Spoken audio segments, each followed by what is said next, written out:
예, 2부로 들어가겠습니다. 이번 주는 12.3 내란 주간입니다. 각 언론에서 이와 관련된 다양한 기획, 인터뷰 기사 등을 쏟아내고 있습니다.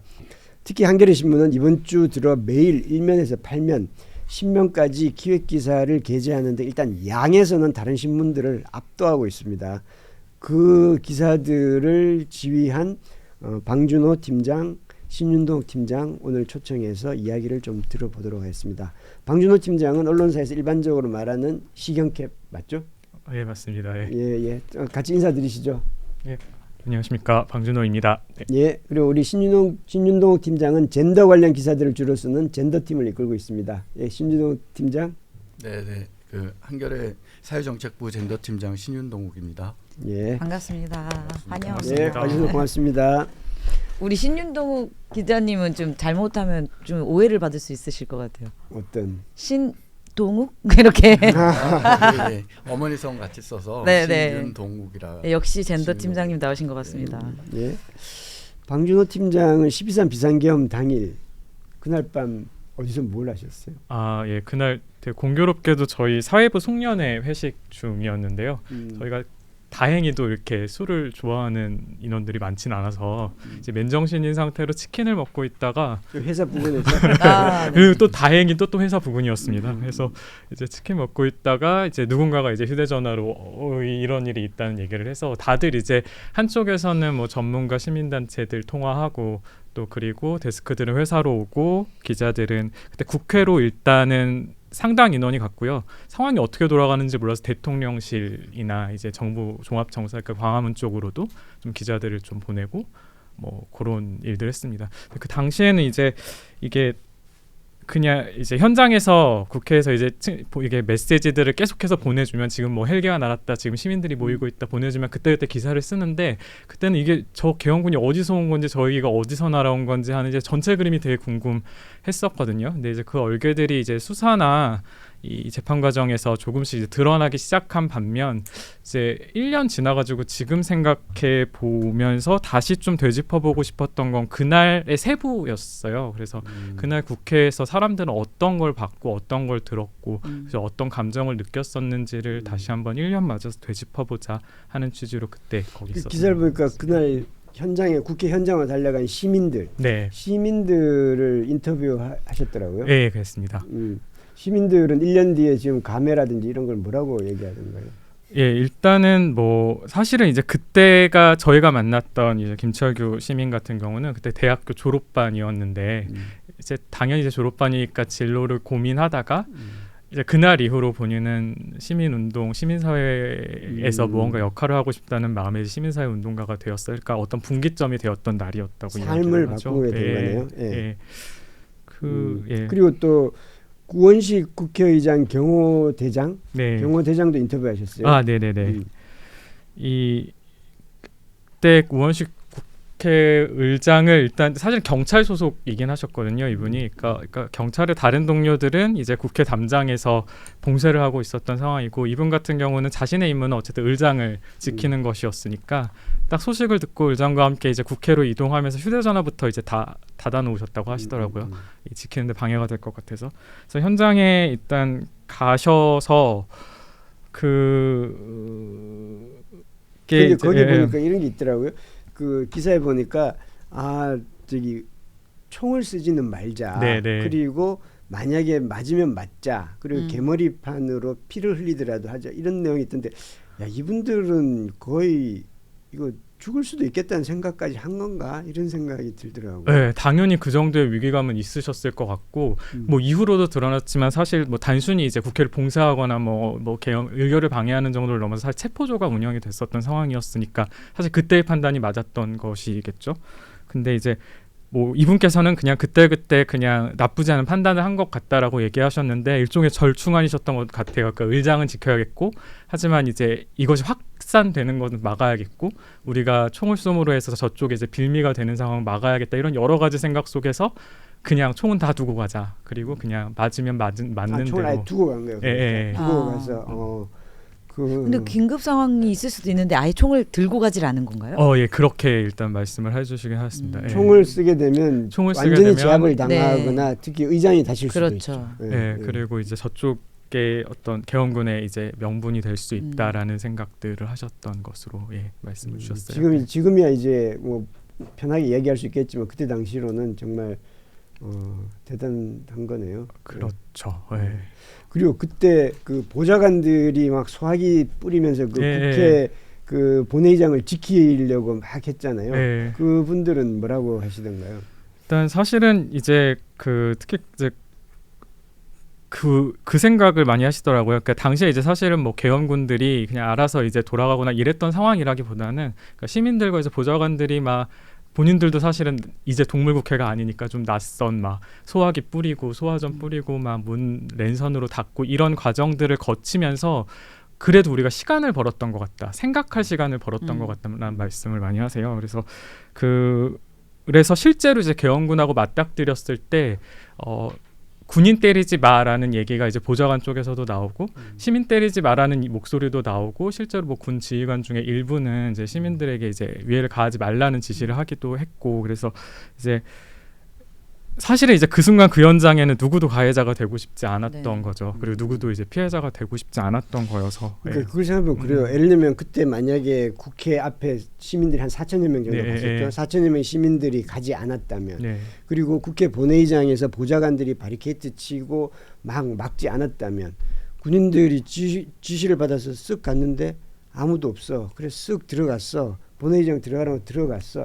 이래도 되나라는 마음은 있지만 그냥 뭐 아무도 없으니까 쓱 들어와서 끌어내라고 하면 맞아요. 그래 됐을 것 그렇죠. 같은데 시간을 버는 그런 기간이기도 했고 또 약간 전 이런 생각이 들어요. 아까 무장한 경찰이 총을 겨누거나 같이 이렇게 싸움을 하는 것이 아니라 사실은 보좌관이나 이제 여기 계셨던 시민들은 그냥 무장하지 않은 시민이잖아요. 그러니까 이제 그 경찰들 그리고 특공대는 정당방위나 이런 법을 공부하잖아요. 그러면 정당방위에 있어서도 이 폭력을 행사하는 상대가 이제 무력으로 가면 나도 총으로 대응을 하거나 폭력으로 진압을 할 수 있는데 그런 빌미를 전혀 제공하지 않은 채 시간을 벌게 해줬다라는 생각이 들고 그리고 그때 저는 그 현장에 있었어요. 어떤 이야기를 많이 했냐면 시민들이 오히려 때리지 마, 진정해, 역사에 죄짓지 마. 우리는 너를 괴롭히고 싶지 않아. 이런 이야기들을 되게 많이 하면서 군인들을 설득했거든요. 근데 그 군인의 눈빛이 어떤 눈빛이냐면 나도 그러고 싶지 않아. 우리 서로 지키자. 이런 표정으로 대치를 할 수 있었어요. 근데 아까 우리 진행자님이 얘기하셨던 것처럼 시민들이 없었으면 대치를 할 수가 없으니까 아무리 천천히 가고 싶더라도 갈 수밖에 없잖아요. 그래서 그런 시기였다라는 걸 정말 그 긴박감은 서로 이게 안 터졌으면 좋겠다. 서로 원하지 않는 상황. 이걸 잘 이끌어가자. 이런 일부 군인 작전하는 줄 알고 갔더니 시민들이 있고 보좌관들이 있고 하니까 어저께 김병주 의원이 말씀하시기도 했지만 이거 10분이면 제압은 다 끝나는 거잖아요. 사실 그분들 그 사람들 입장에서는. 그런데도 이제 막 머릿속에 계속 혼란스러운 거죠. 이건 뭐지? 내가 지금 이래도 되나라는 것 때문에 이제 주춤주춤하고 결국 이제 그런 행동을 했고 그런 행동을 끌어낸 거는 사실 우리 시민들과 보좌관들 그분들이 그렇게 그리고 우리가 잊지 말아야 될 게 과거입니다. 과거의 피의 역사 그리고 민주주의 승리의 역사가 저는 많은 군인들과 시민들을 인지시켰다고 생각해요. 제가 아까 그 얘기했잖아요. 민주주의 승리의 역사를 DNA로 받고 있다. 우리나라 사람들은. 그게 맞는 게 우리가 5.18을 과거에 겪었는데 기억하지 않았더라면 이런 일들이 다시 반복됐을 때 당황하고 무혈 사태가 일어났을 것 같아요. 근데 5.18의 경험이 있기 때문에 결국은 밝혀질 것이고 결국은 이 민주주의 쟁취가 우리의 길이다라는 걸 모두 인지하고 있었잖아요. 그렇기 때문에 이제 군인들이 안 움직였고 시민들은 몸으로 막았잖아요. 저는 그때 그 현장에서 진짜 탱크 앞에 있는 시민들을 봤거든요. 그게 국회 네, 맞습니다. 그리고 헬기가 있었어요. 헬기는 막 내려왔죠. 그 내려오고 이런 분위기에도 아무도 싸우지는 않더라고요. 말은 고성은 있고 야, 너 뭐 국회의원 지켜. 국회에 못 들어가게 해. 못 들어옵니다. 막 이런 과정이었지 아무도 싸우고 싶어 하지 않았다. 저는 그 현장을 기억하고 있어요. 대단한 분들이죠. 그래서 뭐 대통령이 이 시민들을 노벨 평화상에 추천해야 된다라는 얘기가 나왔던 것처럼 그러니까 사실 그 평화적으로 이 문제를 해결한 거죠. 저는 다른 측면에서 좀 보고 싶은데 사실은 그 시민들이나 보좌진들이 있었기 때문에 결정적으로 단전이 되지 않았거든요. 이제 어제 김병주 의원이 이야기를 한 대목이 어떤 대목이 나오냐면 의안과에 지금 계엄 해제와 관련된 안건이 올라오지 않았기 때문에 지금 당장은 국회의장이 이것을 처리하지 못한 안건을 처리하지 못한다라고 얘기했는데 만약에 그 순간에 단전이 됐으면 그렇죠. 그렇죠. 아수라장이 될 수 아수라장이 있었죠. 됐고 아수라장이 안건을 처리하지 못하는 상황이 돼서 그래서 국회의원들이 그 순간에 백지에다가 자기 이름을 쓰거나 아니면 단전이 됐을 때 거수를 하자라고 이야기를 했는데 지금 윤석열 전 대통령이 하는 행태로 봤을 때 만약에 무효를 주장할 수도 있었겠다. 그럼 더 큰 혼란이 있을 수도 있었겠다는 생각이 들어서 네. 정말 결정적인 순간에 결정적인 것을 또 막아냈다는 생각도 저는 듭니다. 네. 예, 지금 따지고 보면 지금은 사실은 그날로 돌아가 보면 그날은 그냥 뭐 한바탕 소동처럼이라고 그렇게 주장을 하긴 합니다만 이른바 이제 국민의힘 쪽에서는 근데 지금 보면 그 하나하나가 정말 대단한 그리고 정말 아주 기적 같은 일들이었다는 느낌이 들긴 합니다. 예, 그리고 12.3 비상계엄 당일은 그렇고 현장을 달라서 시민들이 계엄을 막았고 그리고 그 이후에 12.3 이후에 이제 해제가 된 이후에도 계속 광장을 지키면서 탄핵, 체포 그리고 그 겨울을 보낸 사람들이 있었습니다. 2024년 12월에는 국회의사당 광장 앞에서 응원봉과 깃발이 있었고 그리고 2025년 1월에는 한남동 아스팔트 앞에서 키세스단이라고 하죠. 은박 담요를 뒤집어 쓰고 눈을 맞으며 그 날들을 지나온 사람 시민들. 우리 시민들을 너무 고생시키는 것 같아요. 네. 고생 엄청 하셨죠. 그 얼마 전에 김혜경 여사가 그 이재명 대통령이 키세스단을 생각하면 쉬엄쉬엄 일할 수 없다고 하면서 뭐 서류 하나도 열심히 꼼꼼히 챙기다 이런 얘기를 한 적이 있는데요. 그런 키세스단으로 활동하셨던 분들 그리고 뭐 빛의 혁명이라고 하잖아요. 응원봉, 네. 빛의 혁명. 다양한 빛깔과 다양한 모양의 응원봉을 들고 나온 시민들 그리고 뭐 차별금지법 제정이라던가 비동의 가늠죄 제정을 요구하는 뭐 여성과 소수자의 목소리 그리고 장애인 이동권을 주장하시는 분들도 같이 함께하는 아주 다양한 사람들이 모인 집회가 탄핵광장의 집회였는데요. 그분들의 이야기 저희가 좀 취재를 해서 기사를 썼습니다. 그분들은 지금 어떻게 지내시나요? 그 중에 이제 그 은박 담요를 둘러쓰고 그 눈보라를 다 맞으면서 견뎠던 키세스단에 계셨던 문가빈 씨를 저희가 취재를 했는데요. 11월 말쯤에 취재를 하러 만나러 갔었는데 그분이 계셨던 현장은 그 전국 장애인 차별철폐연대가 집회를 하는 지하철 시위 현장이었어요. 그 박경석 전장현 대표 옆에서 그분 지키는 활동 보조사로 일하고 계셨는데요. 지금도 계속 활동하시는군요. 그러니까. 그러니까 그 저희가 이 썼던 기사의 첫 문장이 내란은 끝났지만 광장은 끝나지 않았다라는 문장이었어요. 그러니까 광장에 계셨던 분들이 그날의 기억, 그날의 경험을 바탕으로 해서 오늘의 일상에서 어떻게 민주주의를 만들어 가고 있는가 이런 취재한 건데요. 그 문가빈 씨처럼 문가빈 씨는 원래 이제 그 지방에 사시는 분이었고 장애인 문제나 지하철 이동권 문제에 관해서 크게 관심이 있었던 분이 아니었는데 그 집회 현장에서 박경석 대표가 몸으로 기어가면서 연설하시는 것을 맞아요. 보고 장애인 이동권 문제의 절박함을 아시게 돼서 이제는 뭐 학교도 휴학하시고 이분 대학생인데 서울로 올라오셔서 전장현 활동을 같이 하고 계시는 그런 분들. 이런 분들이 뭐 한둘이 아니신 것 같은데요.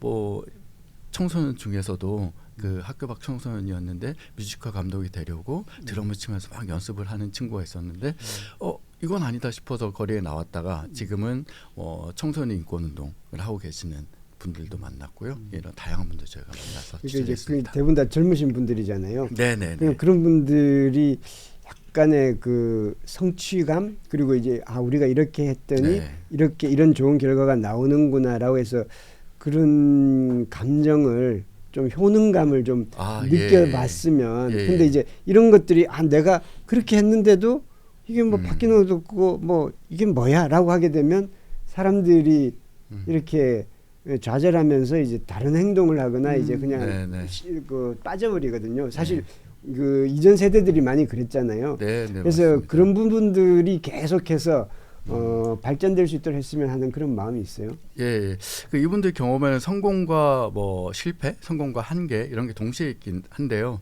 그 응원봉을 들고 나왔던 분들 서로를 잘 아는 사이는 아니었어요. 네, 그래서 맞아요. 그 응원봉을 들고 나왔던 분들 중에 한 3분 정도가 다른 응원봉을 들고 나온 그 응원봉 동지들이 어떤 생각으로 왜 여기에 나왔나 궁금해서 인터뷰를 해서 인터뷰집을 낸 게 마침 또 12월 3일 그 내란일에 맞춰서 나온 책이 K-팝 응원봉 걸스라는 책인데요.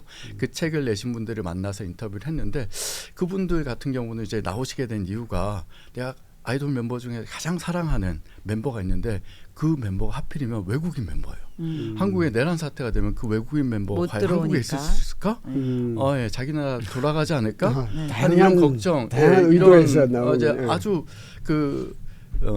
이런 응원봉을 들고 활동하시는 분들 같은 경우는 저는 그렇게 생각하는데요. 사랑이 아주 넘치는 분이다. 네. 그러니까 어떻게 한 존재를 저렇게까지 사랑할 수 있을까? 그런 생각이 들거든요.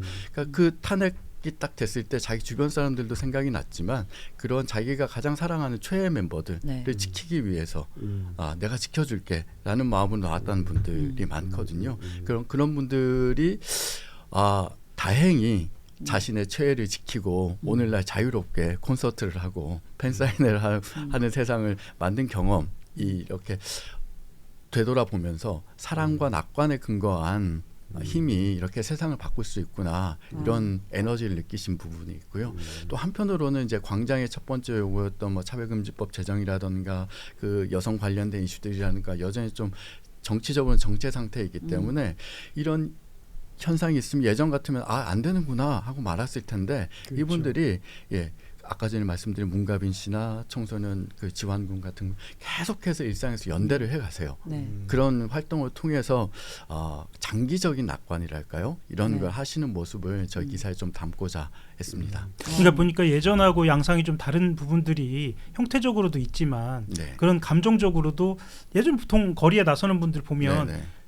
선입견입니다. 일 수도 있습니다만 분노나 증오, 그렇죠? 예. 적대 이런 예. 느낌을 사실은 언론이 의도적으로 유포하는 것도 있지만 그런 느낌이 들잖아요. 네네. 근데 그게 아니라 저도 이제 이렇게 접해 보면 말씀하셨던 것처럼 사랑이나 낙관, 예. 어쩌면 아주 개인적이고 아주 작아 보이는 하지만 네. 본인 스스로는 굉장히 소중한 이런 것들을 좀 거리에서 외쳤던 그런 느낌도 좀 있네요. 완전히 네. 다른 모습이기도 합니다. 예, 그 탄핵 광장에서는 또 응원봉이 막 빛나는 빛의 혁명이라고 네, 했지만 너무 또 예뻤어요. 깃발들도 엄청 다양하게 각각의 개인들이 자신의 상태와 자신의 마음을 드러내는 깃발들 들고 나와서 또 화제를 모았잖아요. 네. 그걸 민주화운동 기념사 앞에서 모으기도 했던 것 같은데요. 그 중에 아주 눈에 띄는 깃발 중에 하나가 내향인 깃발이 있었어요. 네, 네, 맞아요. 그 I. 뭐 I. I. MBTI 네, I를 I. 말하죠. MBTI가 97%라는 내향인 분이 계시는데 그 분이 내향인 기수라고 흔히 트위터에서는 활동을 하십니다. 그 외향인들이 한 거 아닌가? 깃발 들고 왔다 갔다 하는 그러니까요. 그게 그래서 이제 약간 아이러니한 깃발인 건데요. 내향인들이나 누워 있는 사람들의 모임 뭐 이런 집에 누워 있고 싶은데 누군가 끌어냈잖아요. 네. 그래서 나와서 활동을 하신 분들이 있는데 이분 같은 경우는 자신이 하는 일이 디자인 관련 일이에요. 그래서 맞아요. 내향인 티셔츠 같은 것을 만들어서 굿즈를 판매를 하는 거죠. 그래서 그런 모은 그 성금, 그러니까 돈으로 여러 가지 단체들이 어렵게 장기 농성을 하고 있거나 아니면은 문제들 해결하기 위해서 활동하시는 뭐 소수자 단체라든가 네. 이런데 기부를 하시는 거죠. 그런 식으로. 저는 예. 그리고 하나 더 놓치지 말아야 될 게 저도 사실은 내 그 계엄이 있는 날부터 매일 네. 나갔거든요. 아. 매일 저도 키세스 중에 하나였는데 와. 네 굉장히 추웠어요. 그 뒤로 여기 손이 아직도 시립니다. 생존자시네. 왕언니 생존자. 키스스 아니야? 네, 어저께 아주 찬바람이 딱 들어오는 순간 그 기억이 다 새록새록 나는데요. 손해배상 청구하세요. 제가 손해배상 청구도 하고 있습니다. 제가 예. 변호사이기 때문에 아. 네, 거기 또 예. 담당도 하고 있고요. 그걸 떠나서 저는 정말 대한민국 미래를 봤거든요. 아까 얘기했던 그 다양한 사람들이 공론장에 나왔고 네네. 우리가 평소에 보지 못한 소수자들도 나왔고 네네.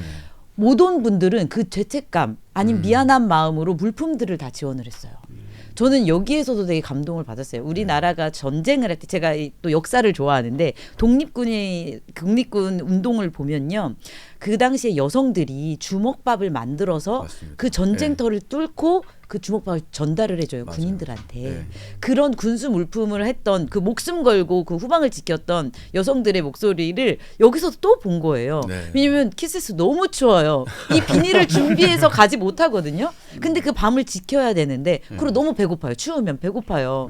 그런데 음식들이 계속 남아요. 네. 막 김밥 차가워도 김밥이 막 돌고 김밥 근데 이 김밥이요 대거 트럭으로 이렇게 나오는 게 아니라 10줄 20줄 여기 김밥 10줄 여기 있습니다 드세요 뭐 초코파이 3개 여기 있어요 자기가 집에서 가져올 수 있는 거 그리고 뭐 가져올 수 있는 이런 것들을 정말 보따리 장수 주먹밥 가져오듯이 가져와서 옆에 두고 가는 거예요. 오병이어의 기적. 네 맞습니다. 네. 이것 또한 그게- 잊지 말아야 된다. 네, 네. 맞습니다. 그 아이돌 member 중에서도 그렇게 네, 맞죠. 물품을 아이유, 하신 분도 아이고, 네. 있었죠. 네, 네, 네. 그리고 그러니까 그 탄핵 광장의 화두 중에 하나가 그 한강 작가가 뭐 수상 소감에서 얘기했었나요? 그러니까 죽은 자가 산 자를 살릴 수 있는가, 네. 오늘이 과거를 도울 수 있는가 하는 문제였잖아요. 그런 것처럼 80년 광주의 주먹밥이 또 생각이 나는데요. 네. 그러니까 이 응원봉 내향의 티셔츠를 만들어서 오늘도 그런 주먹밥을 만들고 계신 거죠. 이분들은. 예.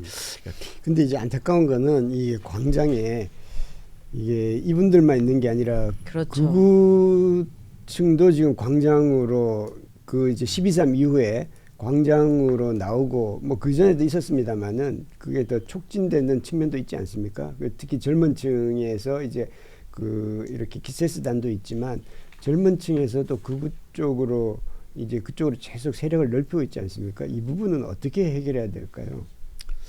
참 해결한다는 것이 뭐 한두 가지 조건과 뭐 환경으로는 되기는 어려울 것 같은데요. 이런 민주주의의 힘을 계속 확인시키는 일들이 벌어지고 또 뭐 한편으로는 전부터 민주시민 교육 이야기도 나오고 했었고, 그러니까 민주주의에 대한 교육이나 아니면 민주주의의 그 내용과 컨텐츠를 좀 재미있게 만들어서 확산시키는 작업 같은 것도 필요할 것 같고요. 저희 뭐 하나의 예를 들자면 저희가 취재한 그 학교 밖 청소년 지환군이 있었는데 이 친구는 학교를 그만두고 뮤지컬 음악 감독이 되고 싶어서 공부하는 친구였어요. 근데 탄핵은 아니다 싶어서 나와서 활동을 하다 보니까 아까 전 말씀하신 것처럼 내가 이 탄핵을 이뤄내는데 한 사람으로서 기여를 했구나라는 이런 그 자신감을 얻어서 이후에 청소년 인권 운동을 하면서 자정까지 그 학습 시간을 교습 시간을 연장하려고 하는 것에 반대하는 운동이나 이런 것들을 하고 있는데요. 이 친구가 이런 활동을 올리면 친구들이 너 좌파야? 이렇게 문자를 네. 보낸다는 거예요. 그게 오히려 이 친구한테는 자극이 돼서 내 친구들한테 그렇지 않은 세계가 있고 그렇지 않은 민주주의가 있다. 이런 것을 보여주고 싶다. 네. 더 널리 알리고 싶다. 그래서 청소년 운동도 하게 된 거거든요. 네. 그래서 이런 친구들이 우리가 모르는 어딘가에서 또 계속 활동을 하고 있다. 예, 자라나고 있다. 이런 네. 생각이 듭니다. 예, 댓글 몇 개 소개해드릴게요. 난단비님 키세스 눈물 나는 우리 시민의 최고의 외침이었습니다. 그리고 방준호 신윤동욱 기자님 말씀 잘하네요. 자주 나오세요. 와. 어머 신윤동욱 기자님 팬이에요. 정글 561님. 감사합니다. 훌륭한 신윤동욱 기자님 나오셨네요. 저도 팬입니다. 자주 네. 나오세요. 저도 오늘 팬 되겠습니다. 예. 응원봉 준비해 주십시오. 예, 이제 마무리하도록 하겠습니다. 우리가 이미 잘 알고 있습니다만 12.3 비상계엄을 막은 것은 우리 시민들이었습니다. 그리고 12.3 내란 세력에 대한 단죄가 왜 이렇게 더딘가 안타까울 때가 많지만 비록 늦더라도 방향은 흔들리지 않을 것입니다. 오늘 나와주신 방준호 기자, 신윤도 기자 감사드립니다. 감사합니다. 감사합니다. 허영 기자, 김한나 변호사님도 같이 인사드리시죠. 네, 감사합니다. 네, 감사합니다. 수고하셨습니다. 내일 오전 9시 30분에 다시 뵙겠습니다. 잠깐만요. 선배 진행자님 예. 내일 일정 한번 소개를 해주시면 어떨까요? 예. 예. 내일 뭔가 특별한 일정이 있습니까? 내일은 12.3 비상계엄 당시에는 국민의힘 의원이었으나 이후 탈당하고 지금 민주당 의원으로 활동하고 계시는 김상욱 의원이 나오셔서 당시 상황과 국민의힘 당시 상황 등에 대해서 이야기 들어보도록 하겠습니다. 내일 오전 9시 30분에 다시 뵙겠습니다. 안녕히 계십시오. 감사합니다. 감사합니다. 고생했어요.